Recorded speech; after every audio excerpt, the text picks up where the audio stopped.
One warm day is February के किसी दिन की बात हो रही है और वो दिन वार्म होता है। वार्म मतलब गर्म होता है, लेकिन ये वैसा गर्म नहीं जिससे आपको गर्मी लगे, but it is some in a way comfortable, a fairly comfortable high temperature.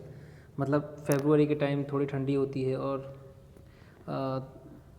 न ज़्यादा गर्मी होती है ना ज़्यादा ठंडी होती है, तो वो वार्म डे होता है जिसमें आपको कंफर्ट फील होता है, आपको अच्छा लगता है। ठीक है, तो ये फेब्रुवरी का वार्म डे था। I open the window in a room, और उन जिस रूम में वो थी हॉस्पिटल के, वहाँ जो बड़ा सा विंडो होता है उन्होंने ओपन किया, किसने, राइटर ने। एंड फिर क्या होता है, the soft scented air spilled in, और फिर बाद में सॉफ्ट यानी कि बहुत ही कोमल और सुगंधित हवा अंदर आ जाती है। My mother open her eyes and asked, इनकी मदर आराम कर रही थी, उन्होंने आंखें खोली और उन्होंने पूछा, is the grass beginning to grow, घास अब उगने लगे हैं क्या बाहर। ठीक है, यानी कि घास अब उगते हुए, मतलब उनका उगना शुरू हो गया है। आई close my eyes and stream of memory run across.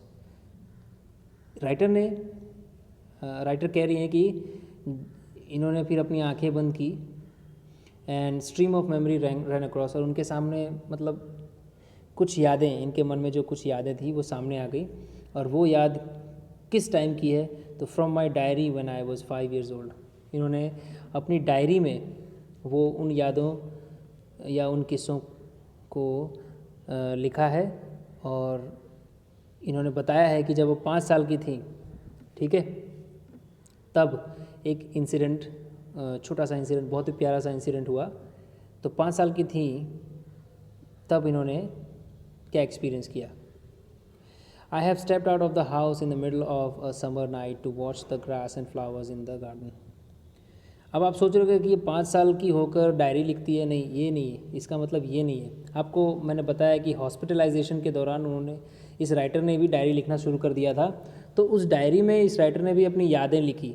तो 5 साल की जब थी तब मतलब इनको याद आता है कि 5 साल की उम्र में एक बहुत ही प्यारा सा इंसिडेंट हुआ था, तो वही जो डायरी में उन्होंने नोट करके रखा था प्यारा सा इंसिडेंट, वो यहाँ पर कोट कर रही हैं राइटर अपने नोटबुक में से। वो क्या लिखती हैं, I have stepped out of the house in the middle of a summer night to watch the grass and flowers in our garden. Garden में मैं फ्लावर्स और ग्रास देखने के लिए समर नाइट, मतलब गर्मी की जो ऋतु होती है उसमें रात के टाइम, वो भी middle of one summer night, मतलब आधी रात को मैं बाहर आ गई घर से सिर्फ ग्रास और फ्लावर्स देखने के लिए। फिर क्या होता है, अचानक से suddenly my mother is at my side. ये राइटर देखती है कि इनकी मदर तो इनके पास में ही आ गई।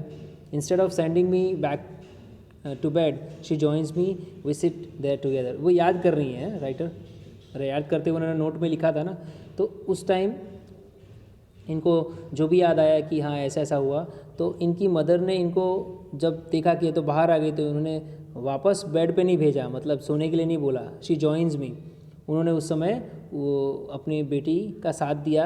वी सिट देयर टुगेदर, ये दोनों साथ में गार्डन में बैठ गए। Listening to the noise made by cicadas. Cicadas मतलब ये इंसेक्ट, सिकाडा इंसेक्ट होता है और ये मक्खी की तरह दिखता है, और इसके पंख बड़े होते हैं, ट्रांसपेरेंट होते हैं, तो ये आवाज़ भी करता है। तो listening to the noise made by cicadas the type of insect, क्या बोला मदर ने, लुक देखो, शी सेज, देखो, pointing to a shooting star. ठीक है, एक शूटिंग स्टार, एक टूटता हुआ तारा, तारे की तरफ पॉइंट करते हुए बोला देखो। ठीक है, but I am looking at the light in her eyes. लेकिन ये जो लड़की थी 5 साल की, ये जो राइटर उस समय, ये तो अपनी माँ की आंखों में ही देख रही थी, माँ की आंखों में जो लाइट थी वो देख रही थी। ये कौन सी लाइट थी, तो वो जो खुशी की लाइट होती है, ठीक है, जो खुशी के कारण जो आँखें एकदम चमकने लगती हैं, वो वाली लाइट। तो ये अपनी माँ को देख रही थी, अपनी माँ की आंखों को देख रही थी, और जबकि उसकी माँ उसको बता रही थी कि देखो टूटता हुआ तारा। Later I fall asleep with my head in her lap, और बाद में ये सो गई, ठीक है, अपनी माँ की गोद में सिर रखकर। ये इनको याद है जब वो 5 साल की थी, तो यही इंसिडेंट इन्होंने अपनी नोटबुक में लिखा हुआ था, वो जो कोट कर रही हैं। ठीक है,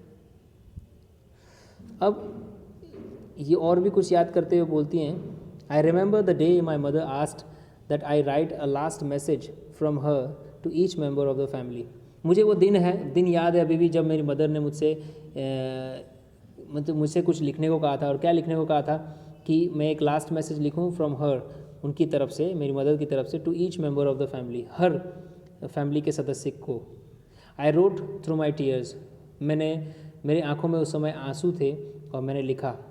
I was aware that while my mother has accepted her death, I hadn't. ये उस समय अवेयर थी। अवेयर का मतलब इन्हें पूरी तरह से मालूम था कि मदर ने तो एक्सेप्ट कर लिया है अपने डेथ को, अपनी मृत्यु को, बट इस राइटर ने एक्सेप्ट नहीं किया था। ये नहीं चाहते थे कि मेरी मदर चली जाए, ऑब्वियसली कोई नहीं चाहेगा, ठीक है।